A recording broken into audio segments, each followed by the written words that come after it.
গুঞ্জনটা শোনা যাচ্ছিল অনেকদিন ধরেই। সাইফ আলী খানের মেয়ে সারা আলী খান নাকি পা রাখতে যাচ্ছেন বলিউডে। প্রত্যাশা কয়েক গুণ বেড়ে গিয়েছিল এটা শোনার পর যে তার বিপরীতে অভিনয় করবেন ঋত্বিক রোশন। কিন্তু এবার শোনা গেল ঋত্বিক নয়, সারার বিপরীতে দেখা যাবে শাহরুখ খানের পুত্র আরিয়ানকে।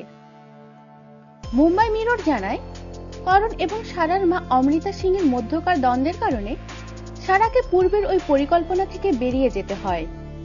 সূত্র বলেছে, এবারে করণ জোহর নয়, করণ মালহোত্রার রোমান্টিক কমেডি সিনেমায় অভিনয় করবেন তিনি। অন্যদিকে ওপেন ম্যাগাজিনের তথ্য অনুসারে এই সিনেমায় সারার বিপরীতে থাকতে পারেন শাহরুখ খানের বড় ছেলে আরিয়ান খান। তবে বলিউডের দুই খানের পুত্র কন্যাদের অভিষেক দেখতে একটু অপেক্ষাই করতে হবে দর্শকদের, কারণ এই মুহূর্তে যুক্তরাষ্ট্রের লস অ্যাঞ্জেলেসে পড়াশোনায় ব্যস্ত থাকা আরিয়ান শিক্ষা জীবন শেষ করে তবেই বলিউডে পা রাখবেন। শাহরুখ বরাবরই বলে এসেছেন, নিজের ছেলেকে রূপালী পর্দায় দেখতে চান। বাবার স্বপ্নটা হয়তো দ্রুতই পূরণ করবেন আরিয়ান। আমাদের সাথেই থাকুন আর সাবস্ক্রাইব করুন।